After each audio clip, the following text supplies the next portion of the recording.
Today we're going to do chapter 6 of the ST 40A. In other words, ST 40A.6. That is the Pāsādika Sutta, D29. If you see a sutta with a D in front, it means Digha Nikaya, and usually, as a rule, the sutta be very long. So we probably may take 2 lessons if we want to have a good overview of the sutta. Now, this Pāsādika Sutta is quite complex in a sense, or appears complex, but the structure is quite simple really. The theme is quite simple. It's about the true teaching, if you like. This sutta is an attempt to codify the teachings of the Buddha. In other words, what are the teachings that the Buddha gave? What are the standard tenets and so on? And how can we say that a religion is really successful, or when a religion has failed even? So, in other words, it's quite an interesting sutta in terms of the nature of religion. Now, because of the nature of this sutta, its complexity, listing of doctrines, talking about the success of a religion in some detail, various kinds of monks, followers, teachings, and so on, we can make a safe guess that this teaching is late in a canonical sense. In other words, it belongs to the second period of the Buddha's ministry. If you have followed earlier talks or you've been reading suttas from the Sutta Discovery translation, you probably have some idea what the 2 periods of the Buddha's ministry mean. As you know, the Buddha teaches for 45 years, and during the 45 years, he met all kinds of people, and many of them, just hearing the Dharma, attained spiritual awakening, especially during the first 10 to 20 years. So that's called the first period. The first 10 to 20 years, the Buddha's teaching is very simple, very direct, very personalized even. The Buddha looks at the audience or looks at the listener, and he teaches just the right thing. It's like a doctor giving just the right medicine to the patient, and the patient heals. The listener awakens. Then, after this first period, they were the great saints, the great arahats. So they became monks and nuns by virtue of their spiritual awakening. They were the true noble sangha. Then later in the second half, as more and more people became interested in the Dharma, as the sangha grew, as Buddhism became more well-known and accepted, more people joined the order. And the Buddha, in his compassion, allowed the monks to ordain the other people, accept people into the order. In other words, the Buddha, sociologically speaking, transfers his charisma to the monks, or even rationalize ordination, if you like. Or in simpler terms, he allowed the monks to ordain other people into the order through some kind of a proper ritual called a kama vacha. In other words, they are accepted. There are certain conditions, of course. Right? So, and then once they are accepted, they go through the 3 trainings: sila, samadhi, panya. In other words, they keep the precepts, they practice the Dharma, and then they cultivate wisdom. This sutta deals especially with the training aspect and a bit of the wisdom aspect, if you like. This sutta attempts to list what are called the 7 sets. The 7 sets later, as you will see, they form the 37 limbs of awakening. These are the basic teachings, basic doctrines of the Buddha. So in that sense, we can have a good idea that the sutta is very interesting. Yeah? So if we look at the title on page 127, Pāsādika Sutta, the discourse on the delightful, D29. And the theme is the conditions for failure and for success of religion. Now, why do we use this theme? Now, you can have a good idea when you look at the introduction of the sutta. The translation starts on page 138. Thus have I heard, at one time the Blessed One was staying amongst the Sakyas in a terrace building in a mango grove of the Sakya named Vedanya. At that time, Nigranta Nataputta had just died at Pāva. On account of his death, the Nigrantas, these are the Jains, split into two factors, fallen into strife, disputes, and quarrels, and dwelt cutting and piercing one another with the weapons of words thus: you do not know this Dharma Vinaya, this teaching and discipline. I know this Dharma Vinaya. What would you understand of this Dharma Vinaya? You are practicing the wrong way. I'm practicing the right way. Mine is beneficial or connected with the goal. Yours is not. You have said later what should be said first, and said first what should be said later. What you took so long to think out has been refuted. Your viewpoint has been overthrown. You are defeated. Go and try to salvage your viewpoint. Extricate yourself from it if you can. Right, so these are the challenges, the quarrels, strife between the various groups in the Jain community. Indeed, it seems that the followers of Nigranta Nataputta were out to kill one another. So this is the observation of the narrator, right, of the sutta. The narrator continues. Even Nigranta Nataputta's white-dressed layman disciples, there should be an S there, the disciples too were disgusted, displeased, repelled by these followers of Nigranta Nataputta as to how the Vinaya was badly taught, poorly proclaimed, not leading to liberation, not conducive to peace, not taught by one fully self-awakened, stupa breaking. This is a very interesting idiom, Pali idiom, stupa breaking. The Pali word is given in note 72. Bina tupa. Okay, note 73. It means forgetting the foundation, forgetting the basic teaching. So the whole building collapses, if you like. The whole stupa collapses when the foundation is not strong. And a stupa, as you know, is a sacred object, a shrine,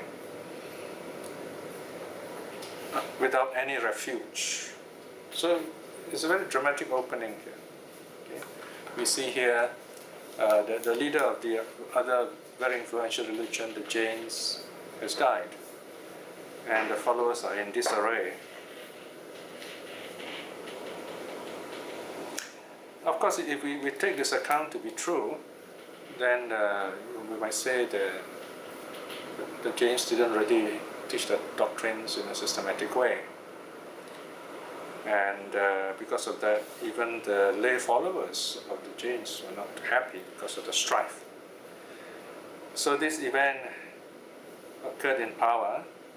Then the narrator goes on and says, now Chunda Samanudesa is Sariputta's younger brother. Having emerged from his rains retreat at Pāva, visited the Venerable Ananda at Samagama. Having approached the Venerable Ananda, he saluted him and sat down at one side. Then he relates everything to Ananda. He says, well, this is what happened. I've seen this. This is terrible, how the Jains are disunited, quarreling and so on, and even the lay followers are disillusioned with the Jains, the Jain monks. So Ananda says on section 2.4, second line, this Avuso Chunda is indeed a matter for clarification for which we should seek the Blessed One. So he suggests that you consult the Buddha about what's going on here and ask for his advice. So the next session you see that the scene shifts and they meet the Buddha, and Ananda now it's Ananda who reports the whole incident to the Buddha. So you have this story of the failure of the Jains, the strife amongst the Jains, the disunity of the Jains after Nataputta's death, being related 3 times. First, the narrator tells us the story, then Chunda Samanudesa relates it to Ananda, and then Ananda relates it to the Buddha. So this is the occasion for a very important teaching. The teaching starts on page 140. So here, of course, the Buddha begins by agreeing with what Chunda has reported. Section 3.4. This deals with wrong teaching deviant disciples. So yes, indeed, Chunda, the Dharma Vinaya was badly taught, poorly proclaimed, not leading to liberation, not conducive to peace, not taught by one fully self-awakened. But Chunda, the teacher, was not fully awakened. So now the Buddha is pointing out to the first fact that the teacher, in other words, Nataputta or Mahavira, was not fully awakened. And the Dharma was badly taught, and so on. The Dharma is not only badly taught, but not conducive to awakening, and so on, not the true Dharma. And then thirdly, the disciple in that Dharma does not dwell practicing the Dharma in accordance with that Dharma. So in other words, even the disciples themselves don't follow the teaching. So here you have unawakened teacher, wrong teaching, disciples who don't follow the teachings. 3 things. Now the Buddha says, if one were to speak in this way, says your teacher is not self-awakened, the Dharma is not the true Dharma, and the disciples are not practicing properly. Thus indeed Chunda, the teacher here is blameworthy, the Dharma too is blameworthy, but disciple is thus praiseworthy. Indeed, Chunda, whoever were to speak in this way to such a disciple, come, Venerable, practice whatever Dharma has been taught and declared by your teacher. Whoever instigates and whatever is instigated, whomever it is the instigated, let that be as it may. And the key sentence here is, they all generate much demerit. What does this mean? The Buddha is saying, okay, here's the situation. You have this, the Jains, teacher not awakened, the Dharma is not the true Dharma, and the disciples do not follow the practice, they do not practice the teaching. And then someone comes along and say,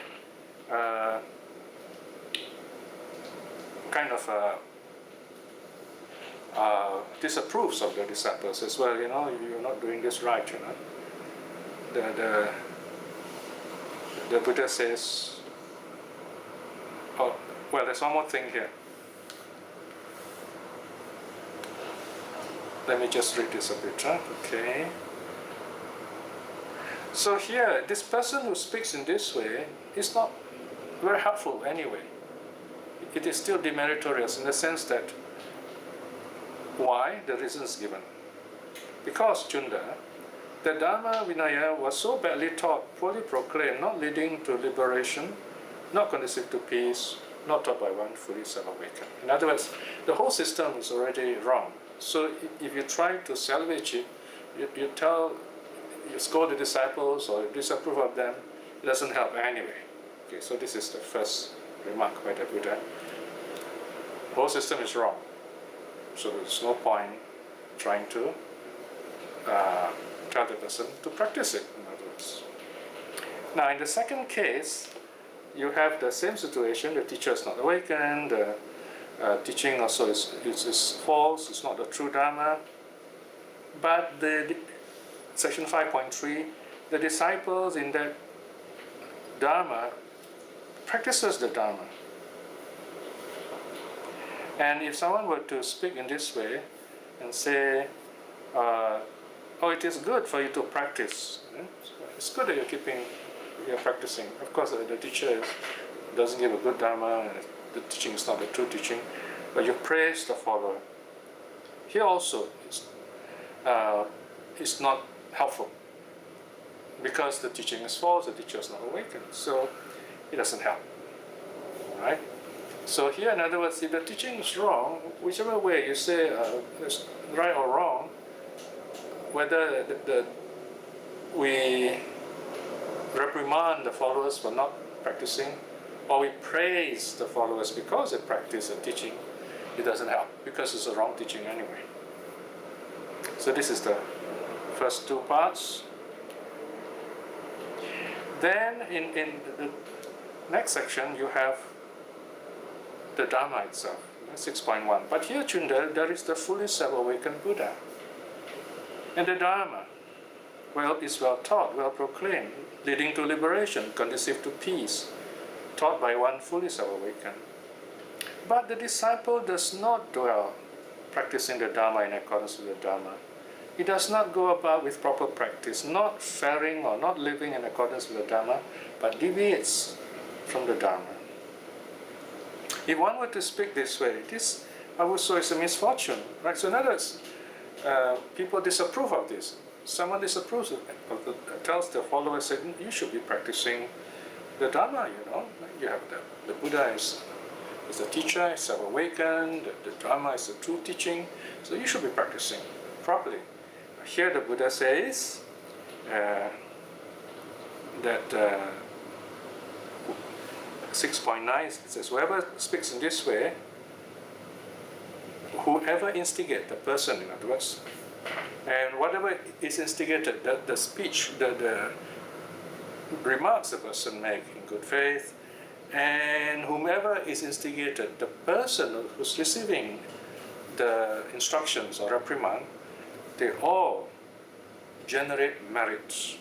In other words, here we are telling this the monks, you must practice the Dharma. Right? You have this wonderful true teaching, and the Buddha is the teacher. Why are you not practicing the Dharma? You should be practicing the Dharma. So if anyone were to say this to the monks, this sutta says you generate great merit. What does this mean? In other words, lay people should, at the right time, encourage monks to practice, if they do not, to practice in terms of the Dharma. Now you begin to understand why the sutta is called Pāsādika. It's delightful. It gives us joy that the Buddha is saying, look, you should be encouraging the monks to practice also if you see them not practicing. Then the next point, you have true disciples, true teachings. Okay. This section is very easy. So you have the Buddha, self-awakened one, the Dharma, true teaching, and the disciples also practice very well.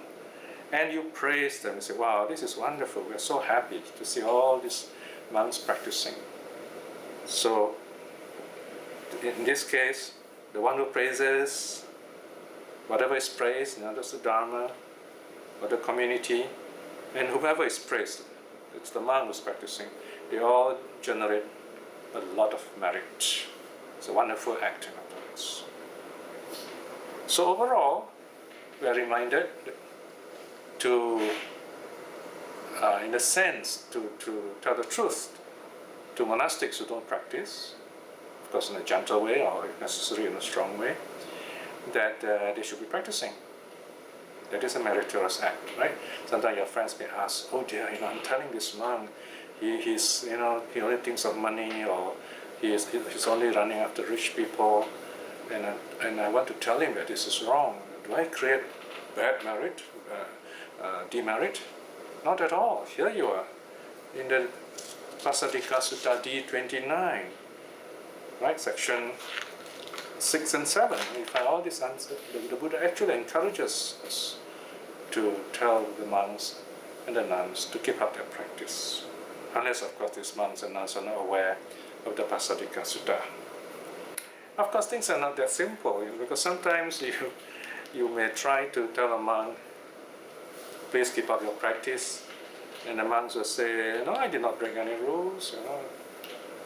Some time ago I tried to tell one famous monk not to raise funds, not to be so worried about money, and but there's all kinds of explanation saying they did not break the Vinaya and so on. But the point is, if a monk thinks of raising funds all the time, obviously something is wrong. It's not keeping to his true practice. So someone needs to tell him this, even if no one else does. So the spirit of the Pāsādika Sutta reminds us of this duty, so to speak, so that we get the Dharma, the teaching that we deserve for our own awakening. Now, in the next section, the heading is called The Disciples' Regret in a Teacher. So here again, we have, this time it's a teacher, okay? The teacher arises in the world and is an Arahat, and self-awakened Buddha, and the Dharma is well taught, but his disciples have not been shown the meaning of the true Dharma, and to whom the holy life, complete and perfect, has not been presented or made clear, with all the steps fully laid out, shown to be well grounded or shown with wonders, well proclaimed among devas and humans, before the teacher passes away. So in other words, here the teacher, see the Buddha is talking about past Buddhas. The Buddha does not, this Buddha does not give the teaching in a proper way, and does not, in other words, institute or teach the Dharma Vinaya systematically. So of course there are Arahats who during this Buddha's lifetime, but once the Buddha dies, the teaching is forgotten. That is why it says before the teacher's passing away. So in other words, during the Buddha's lifetime, he must teach the Dharma in a systematic way. Then the Dharma, the Sasana will progress, will last long after him, in other words.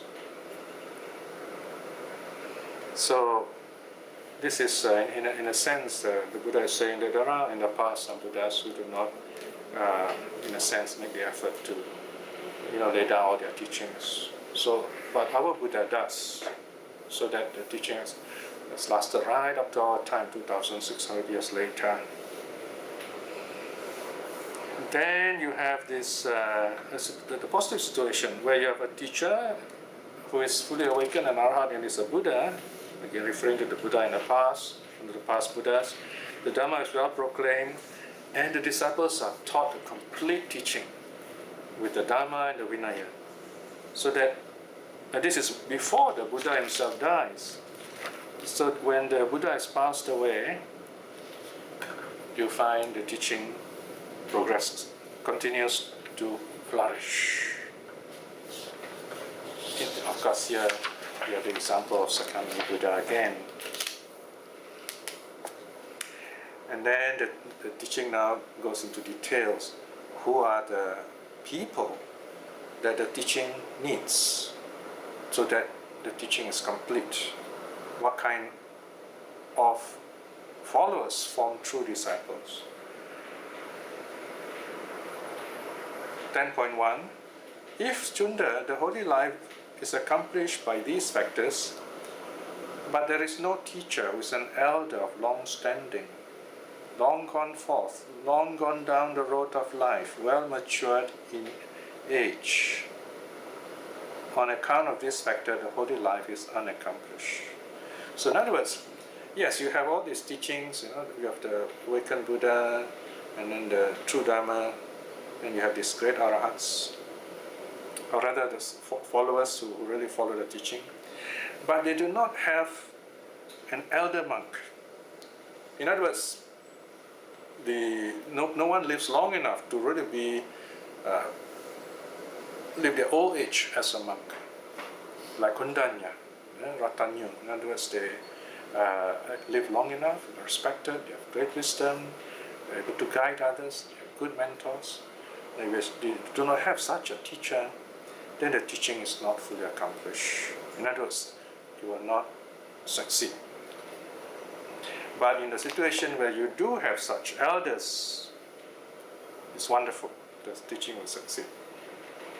Alright? So these are called the Thera Bhikkhu, right? The elder monks. And after this, these passages just repeat by way of concatenation. In other words, it starts joining up, and then the list starts expanding. So it begins with the teacher, and then the next point is elder monks, disciples. All right?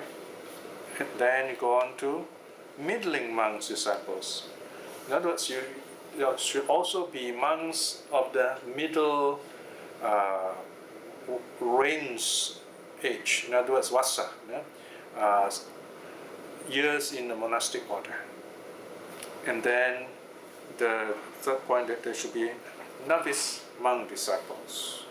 So here you have three kinds of monks according to their life in the monastic, in terms of monastic years. You have the elders who are 10 years and above in the order, counting by the reigns they have spent. And then you have the middling monks, that's about 5 vassa, 5 reigns to 10 reigns. And then you have the novice monks, Navaka Bhikkhu. They are monks, but they are, sometimes you can translate the word as new monks or novice monks. It's 0 to 5 reigns. So you need this kind of monks. So in other words, this ideal situation where Buddhism or the Dharma is complete, you have this Sangha complete with the 3 kinds of monks, and they're all properly ordained monks. In other words, if any of this is missing, there is a possibility that the lineage should be broken, or the transmission could be lost, the teaching could be lost. Then we have part 4, which is section 12.30, refers to the elder nuns disciple this time, right? So again, elder nuns disciple, you have 3 kinds, just like the monks. You have the elder nuns who are 10 vassa and above, and then you have the middling nuns who are 5 to 10 years in the order, and then the novice nuns who are 0 to 5 years in the order. You must have them also. Then the teaching to that extent is complete. To that extent only. Because now you need the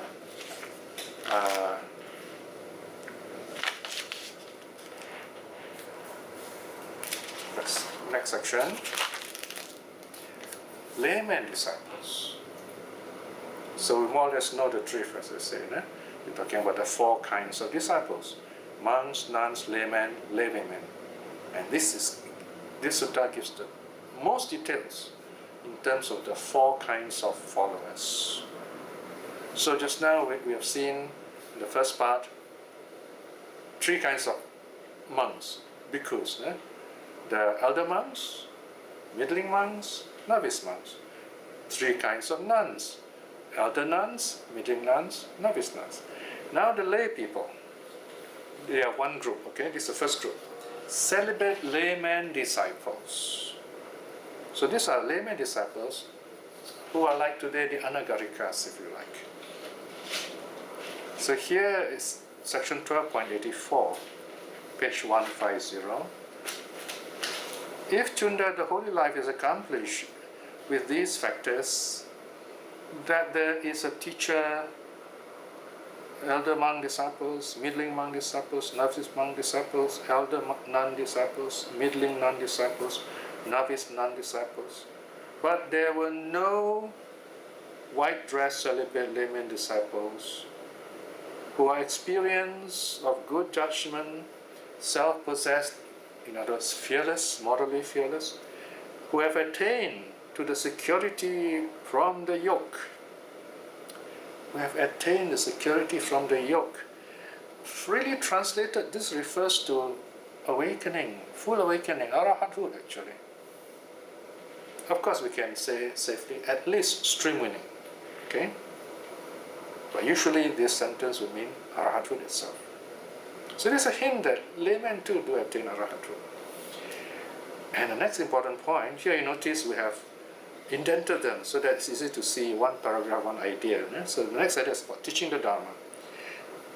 Here the Buddha is referring to lay people, celibate laymen, capable of speaking the true Dharma, capable of reasonably addressing disputes with others that have reason so that they are well addressed, for the sake of teaching the Dharma that is well grounded, or the Dharma with all its wonders.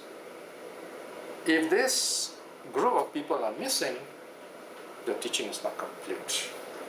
So here you need the white dress celibate lay disciples also.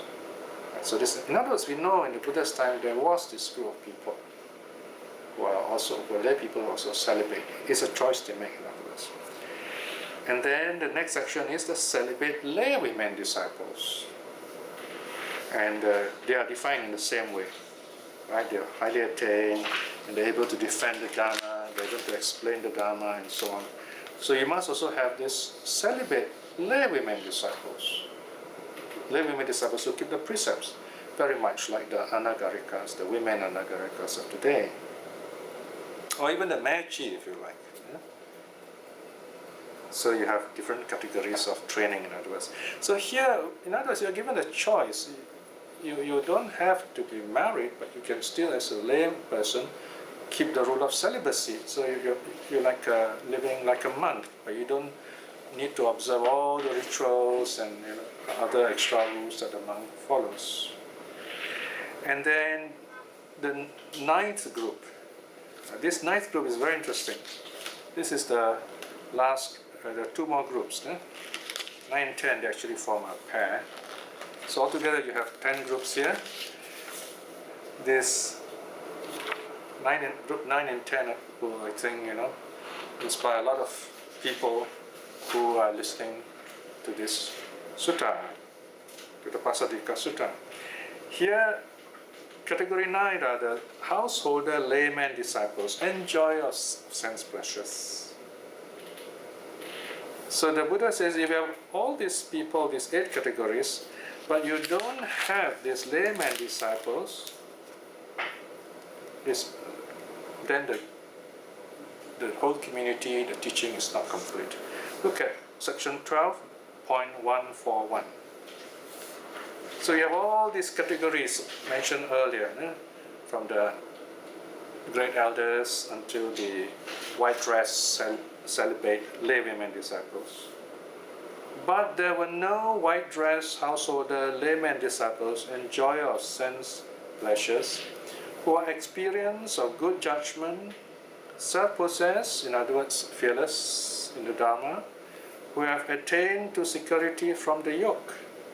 Now here again you find they are mentioned as enjoyers of sensual pleasures, but the word who have attained to the security from the yoke also. Of course, obviously here you have to see this term in context.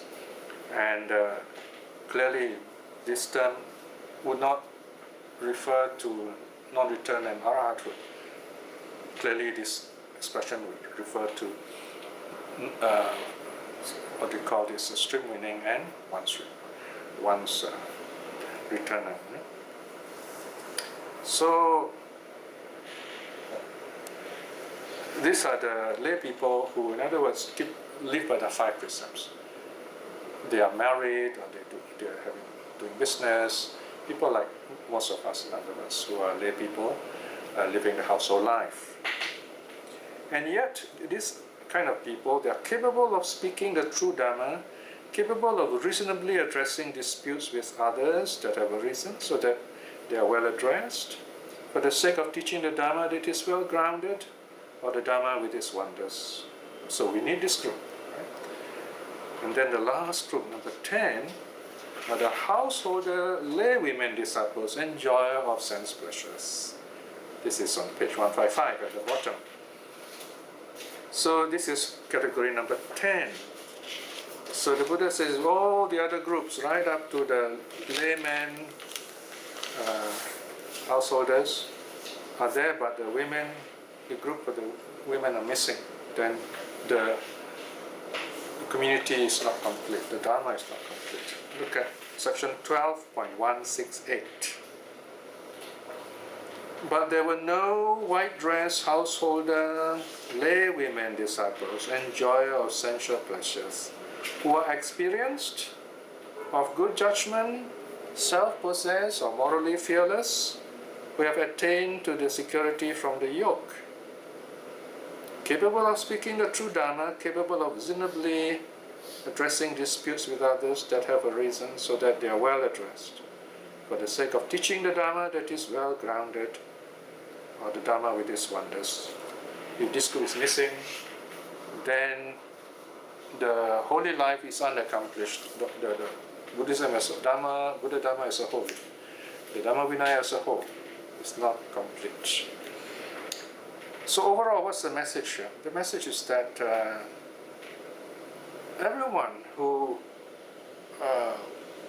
is worthwhile of the name Buddhist, they should be able to defend the Dharma. That means you must understand the Dharma, you must know the Dharma, you can stand up for the Dharma, teach the Dharma, protect the Dharma. So here we have this amazing list of ideas in what would be called a very modern approach to Buddhism.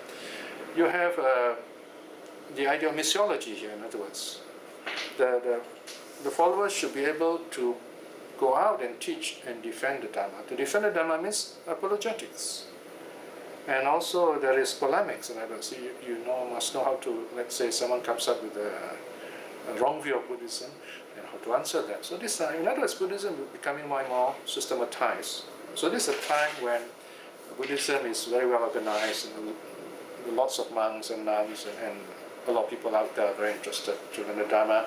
And there is also rivalry from other established religions.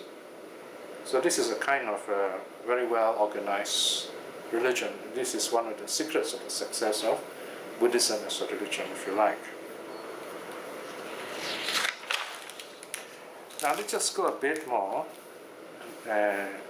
So the sections on the different kinds of disciples are complete now. You need like 10 kinds of disciples. Once again, let me summarize. What are the 10 kinds of disciples that make the teaching or the holy life complete? You have, number one, the elder monks' disciples. And then the middling monks, novice monks, 3 of them, right? And then you have the nuns, elder nuns, middling nuns, and the novice nuns. So you have 6. And then what is number 7? Number 7, you have celibate laymen disciples. Number 8, the celibate laywomen disciples. And then number 9, householder laymen disciples who live the household life, enjoy of sense pleasures. And number 10, householder laywomen disciples, enjoyer of sensual pleasures. So you have 10 groups. Now, another important point to note here is this: you can still live as lay people, as practicing Buddhists, and still enjoying sensual pleasures, so to speak, karma bhogi. But here it means the lay disciples can live family life, married life, run businesses within the spirit of the 5 precepts, in other words. Okay? So, understanding this, of course, the lay disciples should or can at least attain stream winning. So, we're talking about this, the availability of sainthood to all those who follow the Dharma. Then the tone changes. You have a new section here. So the sutta says, okay, you have all these 10 kinds of people. Then 12.197, but there were no holy life, merely an extensive success, wealthy, popular, widespread, well proclaimed amongst the devas and humans. On account of this factor, the holy life is thus unaccomplished. This is really interesting. This describes a lot of what Buddhism is today in our time and place. There is no holy life. The monks don't keep the rules. They don't keep their training. The nuns do not keep the rules, do not keep the training. All they have are extensive wealth, popularity, fame. That's all, but no holy life. In this case, there is no Dharma, no Vinaya. The religion has failed. The faith has failed. The person has failed. Alright? Then, next, section 12. Here, okay, you have all the 10 kinds of people, and then there is the holy life. There is the training, in other words. Here, holy life can refer to the threefold training: Sila, Samadhi, Panya. Training in moral virtue, mental cultivation, and insight wisdom. But there is no attaining the peak of gain, the peak of fame. This is in section 12.212. Peak of gain, the peak of fame. This means the attaining of sainthood, arahathood, non-return, once return, stream winning. No one attains any of these levels. Then the teaching, the holy life, is not complete, unaccomplished. That is why I've been in trouble for many decades. How come none of these teachers inspire us to work hard to attain one of the four paths? Yeah, of course, people don't often talk about arahathood, but they just talk about it as a matter of course, as a distant goal. Even they themselves probably feel they are unwilling or unable to attain. But what about stream winning? Just read Samyutta chapter 25. Just a matter of simple practice of the perception of impermanence. Anyone, monk, nun, layman, laywomen can attain stream winning in this life by constantly reflecting on this perception of impermanence. And if we do this regularly, then we won't be lost in the dizzying list of activities that we're involved with. So much involved with fundraising. We teach the Dharma not because we want to get awakened, but to raise funds, to attract the rich and just to get funds from them. What about the poor? What about those who really would like to seek awakening for its own sake? Sadly, that is missing. So the Pāsādika Sutta is reminding us, do not get lost when we teach the Dharma. And this especially are addressing the monks and the nuns who are teaching the Dharma.